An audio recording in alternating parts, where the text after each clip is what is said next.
He made himself appear safe to her. He clearly admired her. He sparked and courted her as few of us have ever been sparked or courted, and every one of us would like to be by someone. And she was lucky to find him, and I think he knew he was lucky to find her. Frank Butler was Annie's ticket out of Greenville. They soon married. For the next 6 years, while Butler and his new shooting partner John Graham performed on the variety circuit, Annie stayed in the background. That was about to change.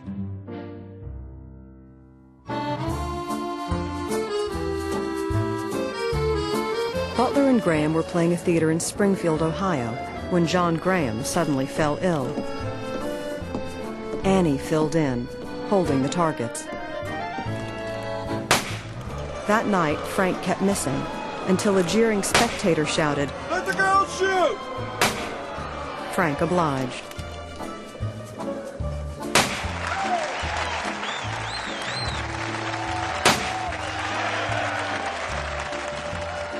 Annie hit the targets every time, much to the delight of the raucous crowd.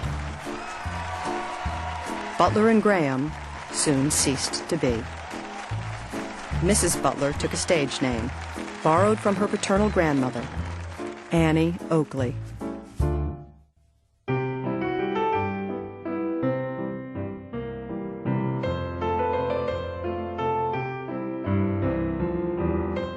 When the shooting team of Butler and Oakley hit the road, traveling entertainment was in its heyday. Circuses, theater companies, and vaudeville acts traveled the country, playing venues from outdoor arenas to smoky saloons. For Annie and Frank, it was an exhausting life of noisy train rides, seedy hotels, and one-night stands. Their shooting act might be sandwiched in between a bawdy songstress and a scantily clad acrobat. Variety was a largely male-oriented form of entertainment.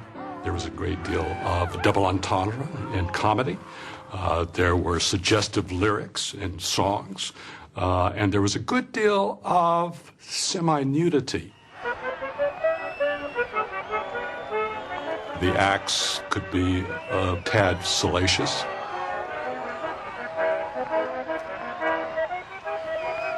It was the Victorian age. Annie Oakley, the Quaker girl from Ohio, feared being thought a loose woman.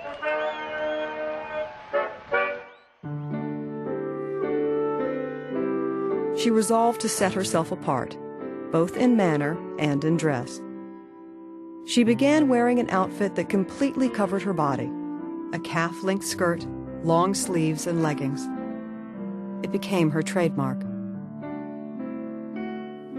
She made her own costumes. That was very important to her. It was part of her desire to control her self-presentation. She could move easily in them, and yet she looked respectable. She looked childlike. Frank soon realized that Annie was the main attraction of Butler and Oakley. In a remarkable reversal of 19th century roles, Frank Butler became Annie Oakley's assistant.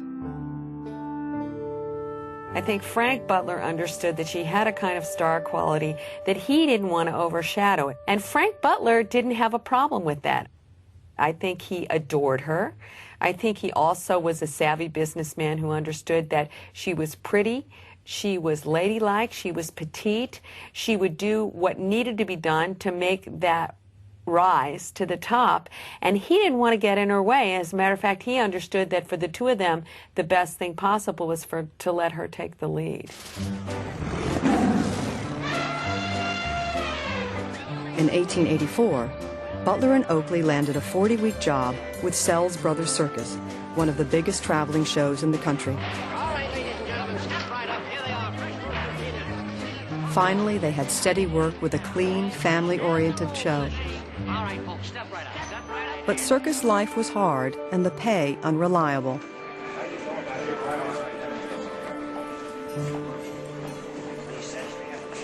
When the season ended in New Orleans that December, it looked as if Frank and Annie would have to go back to a life of one-night stands and unsavory characters. And the circus season is ending the very week that Buffalo Bill's Wild West comes to New Orleans. And it's like, wow, the circus is ending, we need a job. So they ask Cody if they can come on with the show. To Annie, it seemed like a dream job. Buffalo Bill Cody's show was the first of its kind, a recreation of the West, featuring the finest performers in the country.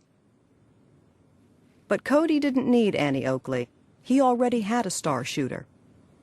He has Captain Bogardus, who's like this really famous shot champion of the world. He's very well known. And so Cody turns them down. It's not that she was a woman. There were, after all, already Indian women in the show. Cody had worked with women in the theater.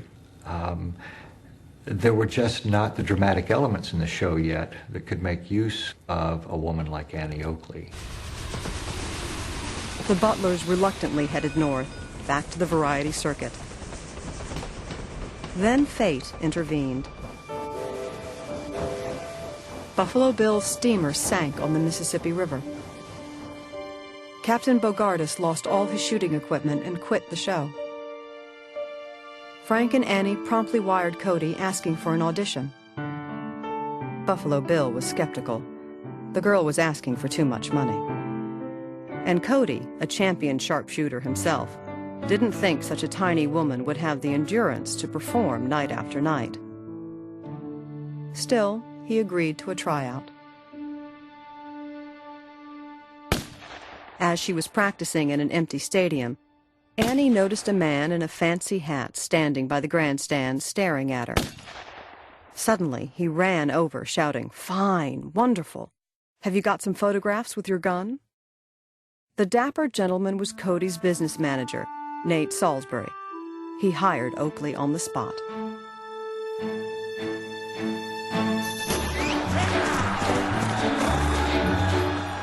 Buffalo Bill's Wild West show was a lavish spectacle. Part melodrama,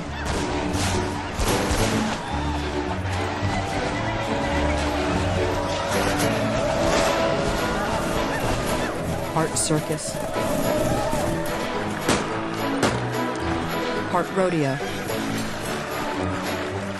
It offered a taste of life on the old frontier to an America that was rapidly industrializing. In the crowded urban centers of the East, people flocked to Buffalo Bill's show, eager for a glimpse of the Wild West. The whole world was fascinated with the West. And as it was becoming settled, those elements that were seen as the foundation of America's uniqueness, the rugged individualism and the adventure and the conflict with Indians and with buffalo and all of those reckless parts of America's past seemed to be coming to an end. Buffalo Bill was a representative, a living representative of that story, of that adventure, and it's that adventure that he put into his Wild West show.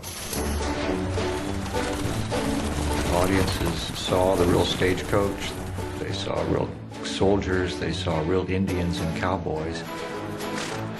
There were horses, there were steer, there were live buffalo. It was into this roiling microcosm of the Wild West that Annie Oakley, the little girl from Ohio, first stepped in April 1885. Cody placed her low on the bill, but she soon became an audience favorite. She tripped into the arena. She didn't walk in. She blew kisses. She waved. She was like animated, alive, like this sweet person, but with this big bang gun. She starts off slow, 1 ball, 2 balls. Glass balls, which when they're hit, they explode and feathers fly out. Frank would toss up 1, and then 2 at a time, and then 3 at a time. Then Annie Oakley would toss them up herself. She'd toss 2 or 3 or 4 target balls in the air, grab a shotgun, shoot 2, grab another, shoot 2 more. And she could hit all 3 before any one of them would reach the ground. And then she'd go to 6. her act gets faster and faster and faster and faster until, you know, it's just like boom, boom, things are just being broken all around. She could shoot with her left hand, with her right hand. She, like, turns her gun upside down or sideways or sighting in the mirror. One of her favorite tricks was to have Frank hold a playing card up, and she could either shoot through the heart when it was flat against her, or if it was held sideways, she could split the card in two, which is a pretty amazing shot. Occasionally she'd miss a shot on purpose, and then she'd kind of pout, and this was part of the act, because she could always hit the target. She was somebody who never missed. I think it's an innate skill. She said, you know, nobody ever taught me